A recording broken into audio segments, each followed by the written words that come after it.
Sergei Sergeyevich Prokofjev, die kennen we allemaal van Peter en de Wolf.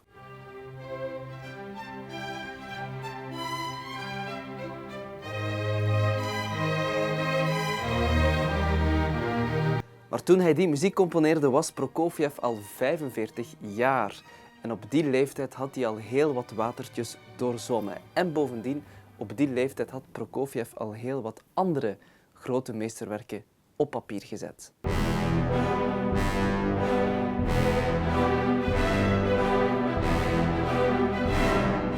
Prokofjev die werd geboren op 23 april 1891 in Oekraïne, in Sonsovka. En hij had een heel muzikale moeder. Ze speelde wel 6 uur per dag pianomuziek van Chopin of van Beethoven. En dus, ja, Prokofjev die stond daarbij en die speelde mee. En op die manier gaf de moeder ook pianoles aan haar zoon. En toen Prokofjev 8 jaar oud was, nam de mama hem mee naar Moskou, naar de operastad, de operawereld. En heel die Moskou-wereld, al die operas lieten bij Prokofjev zo'n indruk na, dat hij gewoon besloot om zelf operas te componeren, ook al was hij nog maar 9 jaar. En zijn eerste opera heette De Reus. Simpel verhaal over een reus die een meisje ontvoert.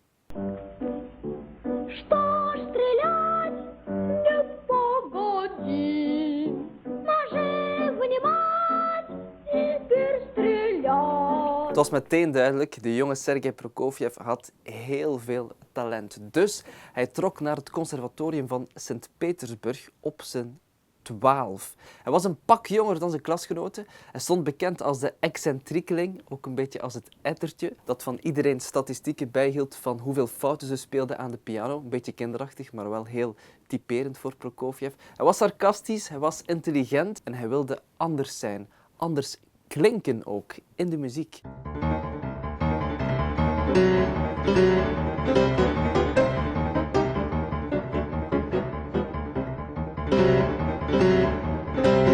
Prokofjev maakte zijn debuut als componist op zijn 17 in Sint-Petersburg. Hij speelde daar heel opvallende, rebelse composities. En als iets opvalt, dan blijft het ook bij. En dat was de kracht van Prokofjev. Hij werd ook bekend in Moskou en op zijn 21 speelde hij daar zijn eerste pianoconcerto met orkest.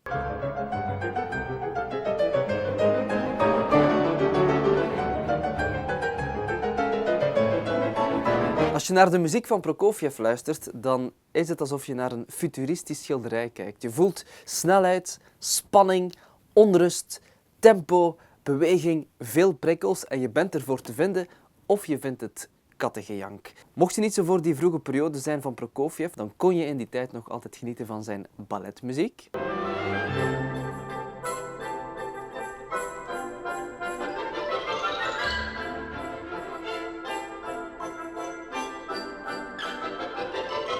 Of iets helemaal anders, je koos voor zijn eerste symfonie en dat was een hele vette knipoog naar de muziek van Joseph Haydn.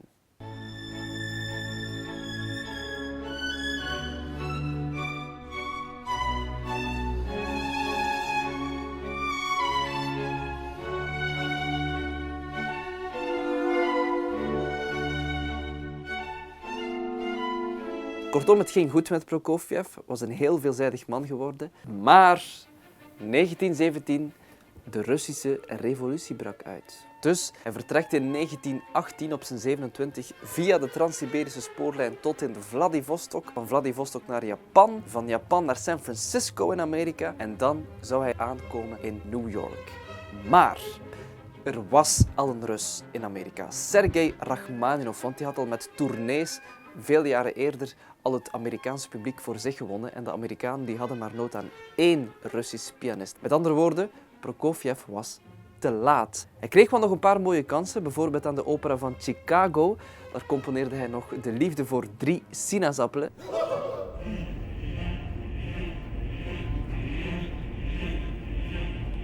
Maar alweer pech, want de directeur van de opera die sterft, waardoor de première werd uitgesteld. Prokofjev moest wachten op zijn geld, er werden concerten afgelast, er waren te weinig opdrachten.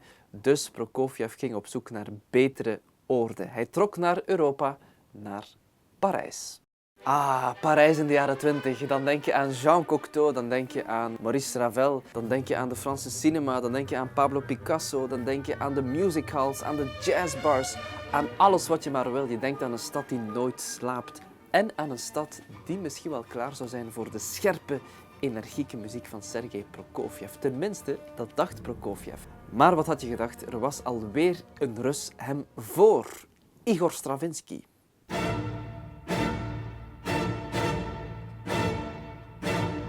Parijs was voor Prokofjev een topstad, maar één nadeel. Hij werd continu vergeleken met Stravinsky.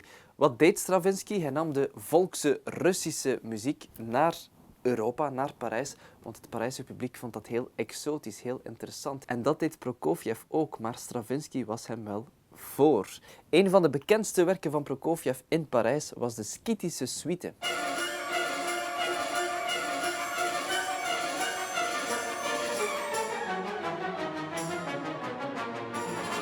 Prokofjev die voelde zich toch een tweederangs componist af en toe in Parijs door die aanwezigheid van Igor Stravinsky. Maar er was nog een heel straf werk dat hij componeerde in Parijs. Balletmuziek, Le Pas d'Acier, over de verheerlijking van de Sovjet-industrie.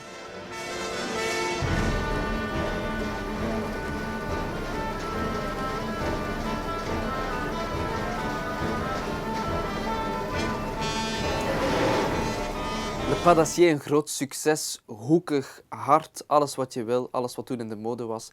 Maar als het goed moet gaan bij Prokofjev, moet het ook, jammer genoeg, slecht gaan. Want Sergei Diaghilev, misschien wel een van zijn belangrijkste connecties, die stierf in 1929. Betekende minder opdrachten, minder connecties in Parijs.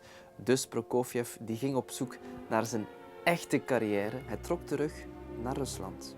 Zo gezegd omdat hij opnieuw die strenge, harde Russische winter wilde voelen en opnieuw de Russische taal wilde horen op straat. Maar het was toch ook vooral een professionele keuze. Het belangrijkste was dat hij terugkeerde en dat was ook heel belangrijk, een positieve boodschap voor de Sovjet-Unie. Hij werd daar ontvangen als een echte held. In het jaar van zijn terugkeer, in 1936, componeerde hij de muziek die we allemaal kennen, Peter en de Wolf.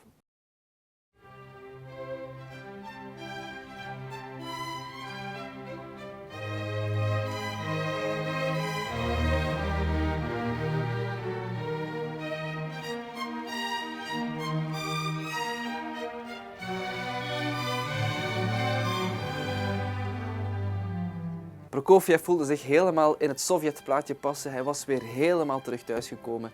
Hij componeerde muziek voor de 20e verjaardag van de Oktoberrevolutie, voor de 60e verjaardag van Stalin.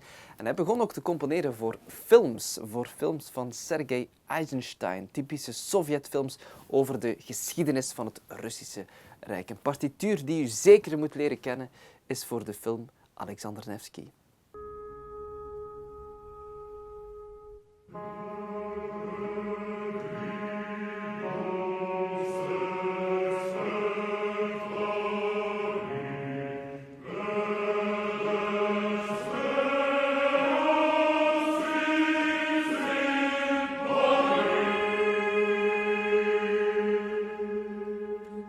Of de indrukwekkende balletmuziek van Romeo en Julia komt ook uit die periode.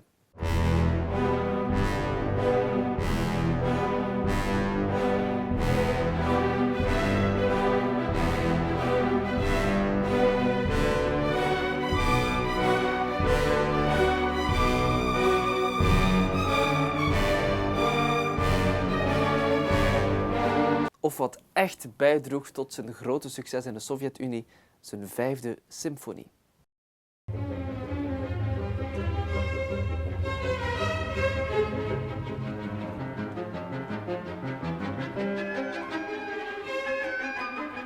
Maar opnieuw slecht nieuws na de Tweede Wereldoorlog, want Prokofjev die werd beschuldigd van formalisme. Wat is dat voor een beest? Dat betekent dat je muziek niet meer was afgestemd, zogezegd, op de noden van het Sovjetvolk. En daardoor belanden heel wat werken van Prokofjev op de zwarte lijst. Hij wilde het nog goed maken met een nieuwe opera. Het verhaal van een echte man over een Sovjetsoldaat die maar bleef vechten voor zijn land, maar tevergeefs. De carrière van Prokofjev was zo goed als afgelopen. Prokofjev had heel veel hartproblemen, was ondertussen 61 jaar en hij zou sterven op 5 maart 1933. 1953. En zoek het op. Op die dag is ook een andere meneer gestorven in Rusland, Jozef Stalin. En het zou blijkbaar 3 dagen geduurd hebben voordat ze het lijk van Prokofjev uit zijn huis konden halen, want het hele Rode Plein in Moskou, waar hij vlakbij woonde, stond helemaal vol voor de dood van Stalin. En dat Sergei Prokofjev was gestorven, stond ook in het communistisch blad, de Pravda, op pagina 116. De eerste 115 pagina's die waren gereserveerd voor de dood van Jozef Stalin. Maar vandaag, ik ben het bijna zeker, nee, ik ben het helemaal zeker, zou Prokofjev op bladzijde nummer 1 staan. Nooit vergeten, Sergei Prokofjev.